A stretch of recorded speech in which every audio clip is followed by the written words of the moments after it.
Hello and welcome to We Are Nantucket. We are grateful to the Massachusetts Department of Education for their grant for the after-school programs and also to the Dreamland Theater Foundation. Who I am most grateful for are the students who have been doing the interviewing, learning the technique of interviews. I think the most important thing about this exercise and project is that the students learn to question and listen very carefully and ask follow-up questions of the adults, and they learn a lot of other people's experiences.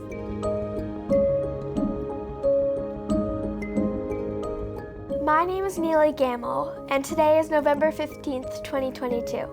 I am interviewing Keayllane Diaz. Thank you so much for being here. Thank you for inviting me. I'd like to start by asking you where you grew up. I grew up in Brazil, yeah. The name of the state is Espírito Santo, very close to Rio de Janeiro. So I got all the good vibes. What is one memory that you remember about growing up? Going on these vacations we made a lot of memories. We would go and visit the farms, and we could go and to see the animals, the cows, and we would go and see the crops that they are growing there, like coffee, and they would show us the different kinds of coffee, like this one that it's very like prime coffee and fantastic and amazing. No, we will not drink this in Brazil. This is all going out. But this one that you see with the little rocks, this coffee you're gonna drink over here. So I remember a lot of things on those farms, riding horses, the waterfalls, and yes, I loved those trips so much that when I had my kids and we went back to Brazil, I brought my two sons to visit the farms and to visit everything there. So Diogo and Otávio had the same experience there in Brazil too, going from the hot weather to the cold weather in 30 minutes. When did you arrive to Nantucket, and why did you come? I arrived to Nantucket in 2006, but I came to United States in 2001. 2001. So when I came to United States, we went to Chatham and we lived there on the Cape. We lived there for a while, but in 2006, my husband got a job offer here. He's a carpenter. And he got a job offer here, and we decided to come together. I love that. I know that you work at CPS. What do you do there? I am a ESL teacher, English as a second language teacher. I teach students that just arrived from different countries: El Salvador, Dominican Republic, Ukraine, any country. I even have a student from Thailand. So if a student arrive here in Nantucket, if they are from another country and they need to learn English, that's my job, to teach them English. And what's one of your favorite things about your job at CPS? Oh, the students. Yes, their experiences.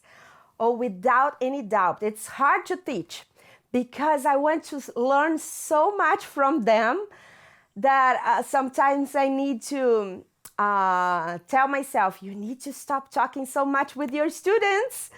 But I really love them. So I meet them weekly now. So in my house or in another place, I meet them weekly so I can hear about their stories, all the things that they have to say. I just love hearing them. Would you tell me a little bit about your students? My students come from everywhere, and they come from a lot of different backgrounds, culture, with a lot of different stories. They arrived here in very different ways.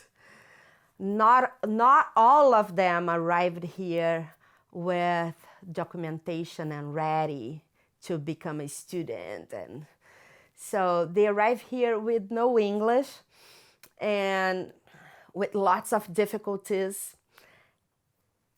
And they learned and they strive for change in such beautiful way that I'm amazed by them. The way that they learn how to be in this country that is so different than our country. To talk with people that talk in different ways, even not only language, but the way to speak. Did you notice that I'm always like moving my hands and doing this or doing that? So everything is so different here. And when my students arrive here, they are so young. On middle school, I have like students that are 11, 12, 13, 14 years old. They're so young. And they adapt. And they adapt so beautifully. And they learn the English. So they're so amazing that I decided that I was going to do like a weekly meeting with them just to get to know them better. And I thought I was going to do this for just one time or 2 times, or maybe because last school year, maybe because it was Christmas. So it ended up that now we are meeting every single week, cooking different recipes from Dominican Republic, recipes from El Salvador, recipes from Ukraine. And they teach me a lot in those weekly meetings. So it's always an exchange, you know. In school, I teach them something, but they teach me a lot too. So in this exchange of knowledge, we are growing together and growing as a family. And I'm so glad for that. So glad. I love that answer. And what did you do back in Brazil? Back in Brazil, I graduated to be a journalist. And I did communications and broadcast, TV broadcast. So I ended up working on a TV show behind the cameras. So I was that person saying, you need to take care of the lights. Don't you see that there is shade over here? And we need to focus this and change that and do this. So I was that person back in Brazil. Not so nice though, very mean. But I learned my lesson. What was one thing that was sort of hard when you came to the island, but you really learned a lot from? There is one thing that was really hard when I came to the United States. When I came to the United States, I had that previous experience as a TV producer, and then I arrived here without English, without documentation, no green card, no work permission, and I needed to make a living.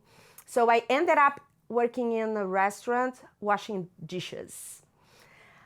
That change was really impactful. Like from one set of like organizing a TV show to washing dishes and having all of that, like, you know, when you're in the dishwasher and that the water from the trash is all there with you, even though you try to keep it clean. And I was just starting my job there. That was hard. That was really, really hard. What is something after you left that job that you took away with you? I took away a very, very important lesson.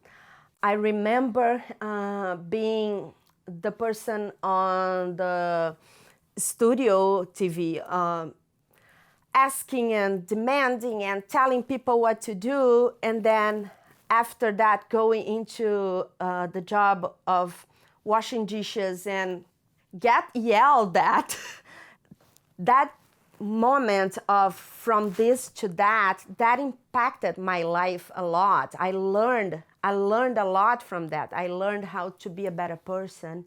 I learned how to understand others. I learned I was not the only person in the whole world.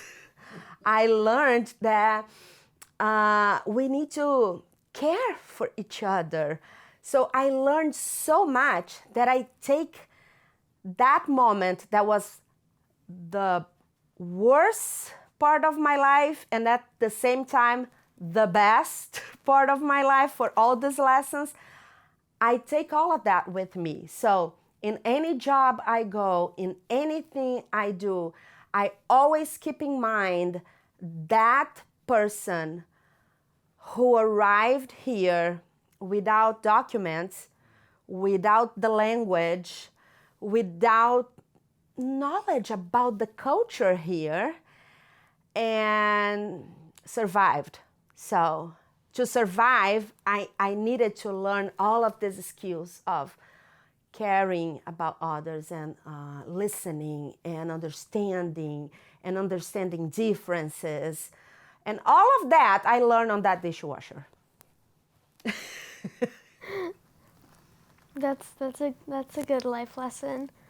What's one place on Nantucket that's special to you?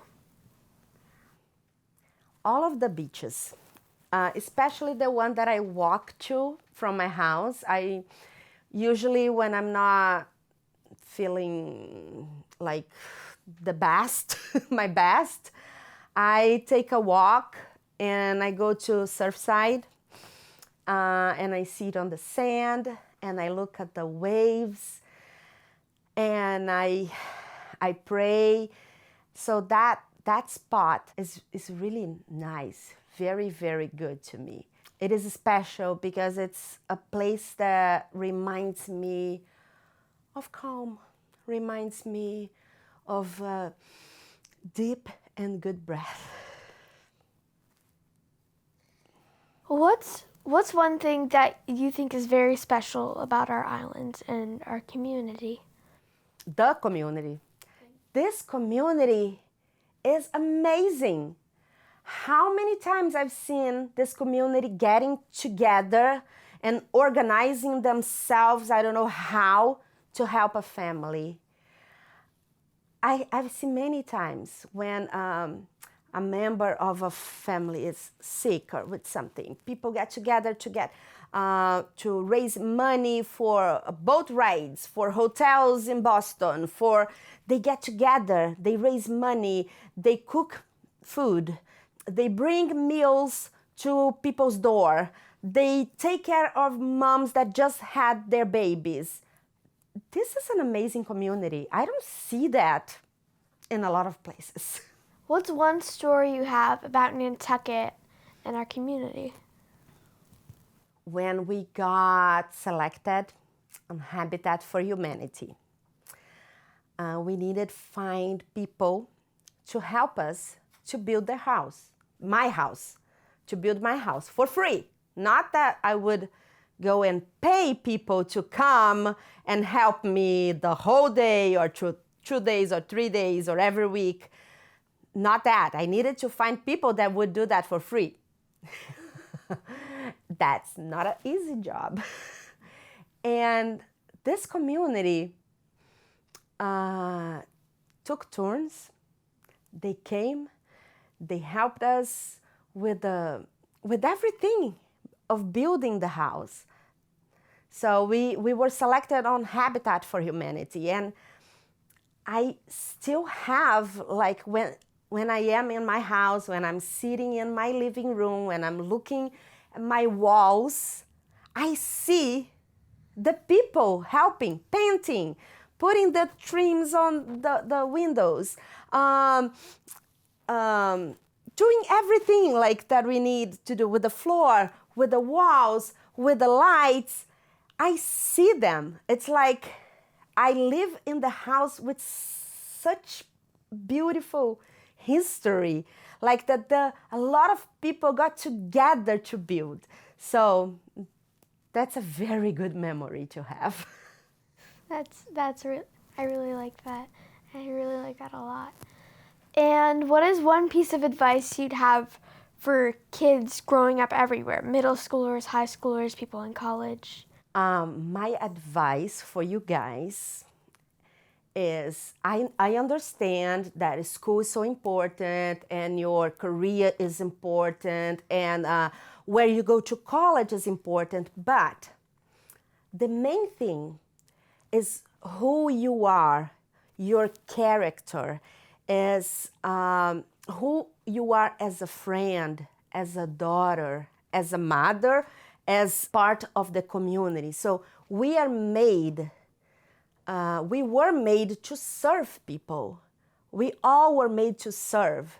So in any career you go, in any school, in any job, remember, what can I do now that I can serve someone? We were created to share, to serve, to do something for someone. So I hope we don't forget that when we go into college and get a busy life and get a fantastic job and get so busy. I hope we don't forget that. Thank you so much for coming here today. I had a really good time. Oh, me too. Telling you so much about yourself. Me too. Thank you so much. Thank you for inviting me. I am so honored. I'm so honored to be the one interviewing you. Oh.